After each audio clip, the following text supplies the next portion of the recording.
Okay, so this lesson in particular is lesson number 30. It has to do with conduction. So what we're going to do is we have a metal rod with paper around it, and then I have a scrap piece of paper down here. So I'm going to show you that as I get the flame close to this, it's going to catch on fire, and I have lots of sources of water around to put it out, which is good because we already did this experiment earlier, so I'll have this handy just in case we need to douse something. Okay, so what it will show you is that, well, as we get the heat close to this, it catches on fire. As we get the heat close to this, it doesn't catch on fire as well, because the heat is being conducted away from the paper down this metal rod into this vise. So you see, when I bring it close to this paper, it catches right on fire. But as we get close to this one, it singes it. Ooh. But it doesn't catch on fire because the heat is being moved away from the rod by the rod. See that? That's going to be really hot now. The outer layers will get singed, but it won't actually catch on fire. The rod's going to be super hot? The rod will be super hot now because it's conducting all the stuff away. Okay? What stuff? The energy? The energy is being conducted away. Okay? There's other fun experiments you can do like this. Where's my rocks? Okay. So, another sample of this is we have a water balloon here. Moved away from that stuff.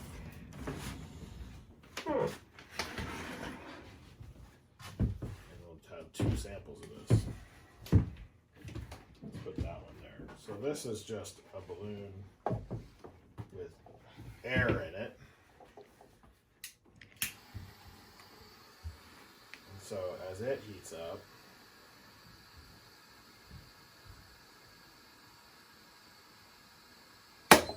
it pops.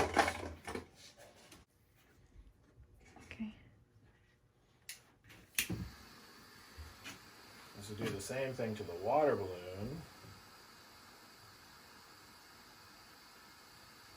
That energy gets transferred away from the edge of the balloon into the water, and it's going to heat up the water, but it won't actually pop the balloon until the water begins to boil away, which you can't do. So we can stay here for a very long time. You see, doesn't pop the balloon. Okay, so another way you can do this experiment is with a paper cup, and this is much more fun to do at a campfire when you're out camping. Take a paper cup, put some water in it, and then set it in the fire and see what happens. Because what will happen is the cup will burn all the way down to the water line.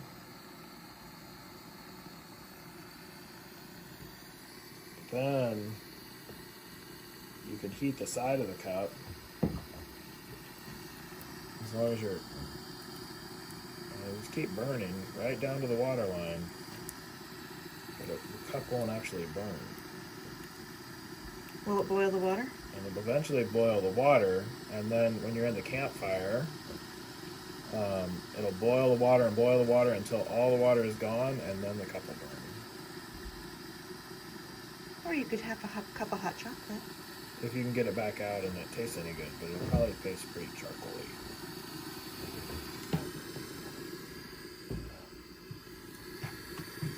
Oh, yeah, if you boil it from the bottom, maybe it tastes less charcoaly. It could be. It's burning the lip on the bottom. Yeah. So this is just convecting the heat through the cup into the water. Now it could be that your cup falls apart because you burn all the seams of the cup. But this should continue to do this until the water boils. Probably should have gone with less water.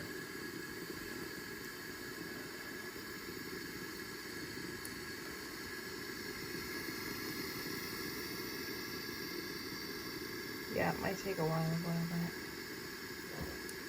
But you can see if this was just a regular paper cup, I would have burned it up by now. So go ahead and stop.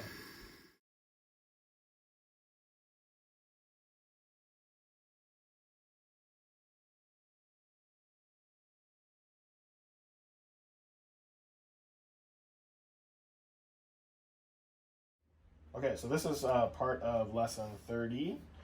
This is the one where we're going to fill 3 different cups with the same amount of liquid at the same temperature, and then we're going to let them sit for 20 minutes and see which one cools off the fastest. Now, what we really want is like a black cup and a white cup on the outside, and then something in the middle on the inside, and then we should see a variation across.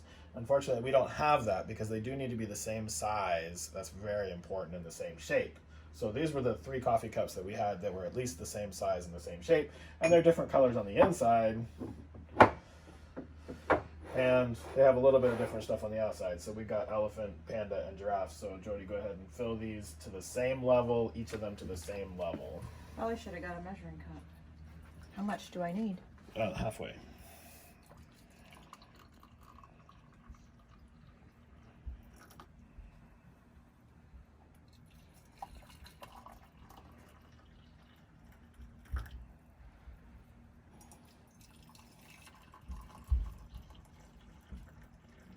That look about right? Looks about right. Looks like this one needs a little bit more. Okay, so we're gonna put a probe in here. We don't really need that to go off, but we are looking for what temperature it's at.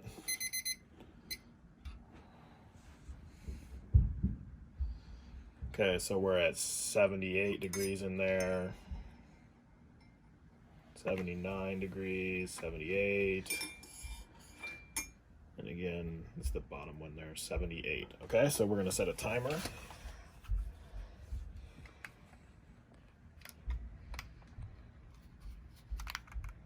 gonna try to set a timer. I don't know how this timer works. Oh, there we go.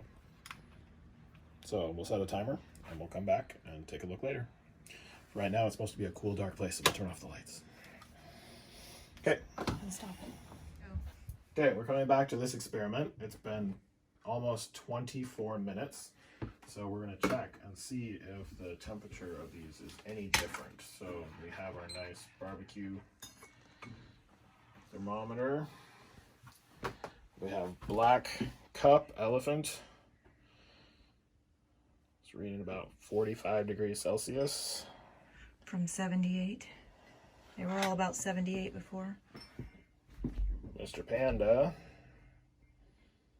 is also reading about 46. So what was the first one? 45. 45, 46. And Giraffe is also reading 46. So we have failed in this experiment because our cups are all white on the outside pretty much primarily. So that's why we're not seeing a temperature difference. What would there be? You would just expect to see a temperature difference between the two. The black one you would expect to be the coolest. Which it was. By a degree. Yeah. 46. And you would expect the white one to be the warmest because it is not, the energy isn't leaving it as fast. So it's not convecting heat as fast. Things that are white, that's why most ice chests are white. Those kind of things, because they're trying to keep their energy in. So things that are dark transfer energy faster.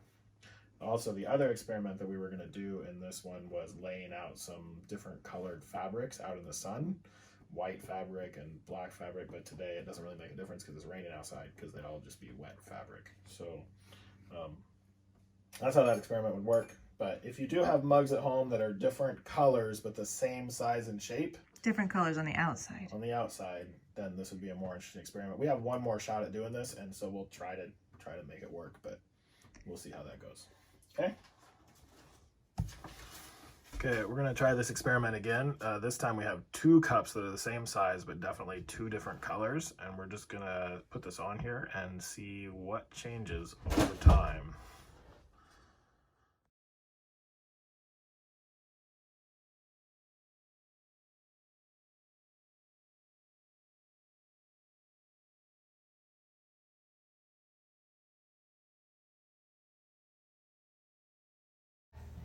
So as you can see in this time-lapse video, the red cup on the right is cooling slightly faster than the blue cup, which shows just a little bit of a difference between the two.